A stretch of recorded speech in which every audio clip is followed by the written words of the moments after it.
Hi, I'm Joan Bogdan for the Real-Time Casting Training Channel. In the previous episode, we discussed what makes up the audition quality studio. In this episode, we'll look at ways to upgrade your equipment, recording environment, and communication options so that you can not only produce quality auditions, but record some bookings as well. At Real-Time Casting, we're seeing that a proactive talent who can record out of his or her home is the future of the voice industry. Basically, in a mid-level studio, if the producer or director listens to your audition, likes the quality of the audio that he or she is hearing, you may be good to go ahead and do that project at home. It's still mainly for auditioning, but it can also be appropriate for new broadcasting, new media quality jobs such as e-lessons, web videos, some corporate narrations. If your audition accurately reflects your recording environment, a producer might feel your setup is adequate. Of course, the more professional your studio, the more projects you could possibly do at home. It's really up to the producer. Your audio might sound good to you, but the producer might prefer an equally talented person who has a better quality studio. We see most talents moving towards mid-range quality studios. It's tough to define it. It's somewhere in between the audition quality and broadcast quality. Now, a middle-range studio can be very open-ended. There's a wide range of what a mid-range studio can cost. You see a lot of different levels of quality. But basically, you have a higher-end or mid-level microphone. You have a dedicated space that has some consistency to it. It has some acoustical work done to it. And you're able to communicate whether it's phone patch or by Skype. But you may not be going all the way out to ISDN or Source Connect. Keep in mind that a lot of the equipment in the mid-range studio will also be found in the broadcast quality studio. The sound environment will be a little more controlled to cut down the number of reflections and ambient noise. You're trying to create a more consistent place to record. You're actually able to do some e-lessons, web videos, online tutorials, IVRs, some corporate narrations. It's a growing part of this industry, and it's one you have to pay attention to. As you move up, you're basically trying to control your acoustic environment to make it more consistent, even if it's not broadcast quality yet. Generally, this involves using acoustical foam, which is the egg crate foam that you see on the walls of most studios. Some people have found that isolating the mic in an acoustic box or using a 3-panel screen with acoustic foam on it works well. In a broadcast quality studio, the entire space is acoustically controlled. You can get a very consistent, clean sound by controlling just the area between your mouth and your microphone, which is the area that matters the most for voiceover microphones that have a cardioid pickup pattern. Veteran voiceover performer HARLAN HOGAN created a portable box that is treated with acoustic foam. The various versions of his PORTA-BOOTH are heard in many broadcast spots globally, and the booths have become a favorite of voiceover performers around the world.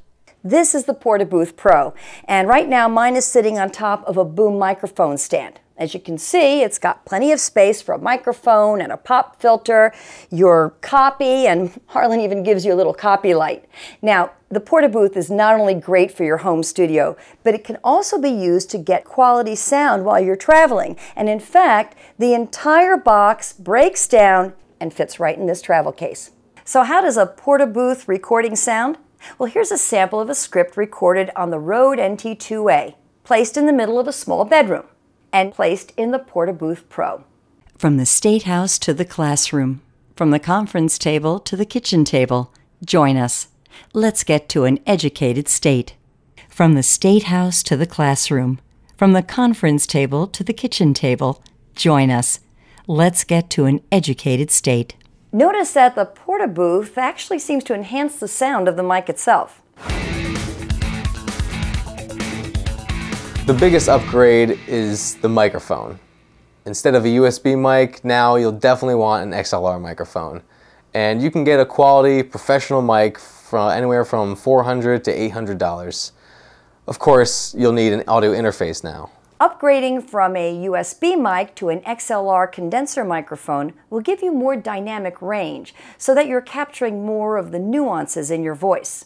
You might add on an additional mic for other types of reads, such as a shotgun microphone, popular for promos or politicals. Now, using an affordable shotgun mic like this Rode NTG2 might give you more options for tweaking your particular sound. A preamp basically powers your microphone. A USB mic has the preamp built in, so you just plug directly into your computer. With an XLR mic, any USB audio interface will have some type of basic preamp built in, but it's not going to be as good as an external preamp that you find in a high-end studio.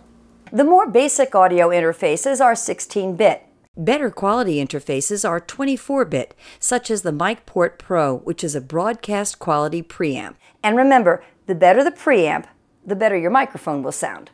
A higher-end interface will usually give you more inputs and outputs, meaning you can connect your sound to a phone patch, more studio monitors, or an ISDN line, anything you need. Headphones and/or speakers that accurately represent sound are really important. You should have a set of professional headphones. HOGAN makes a specific set designed for voiceover artists. The AKG 240s are an industry standard that you'll find in any studio in New York, Chicago, or LA. HOGAN designed a pair of headphones that are ideal for listening to your voiceover recordings because they accurately represent the sound of the recording. Right now, some people prefer to work without headphones because it allows them to come up with a more conversational sound. Now, I grew up in a world where everyone wore their headsets all the time so they could properly monitor their voice, so they could always match their sound. Headsets are not necessary for auditions, but it is necessary to work with them when you do a job in order to hear the producer, hear your director, or just hear the engineer. And of course, you'll still need a microphone stand, a pop filter, and a copy stand. Small enhancements would include putting a piece of carpeting or other material on a metal copy stand so that the sound doesn't reflect from there.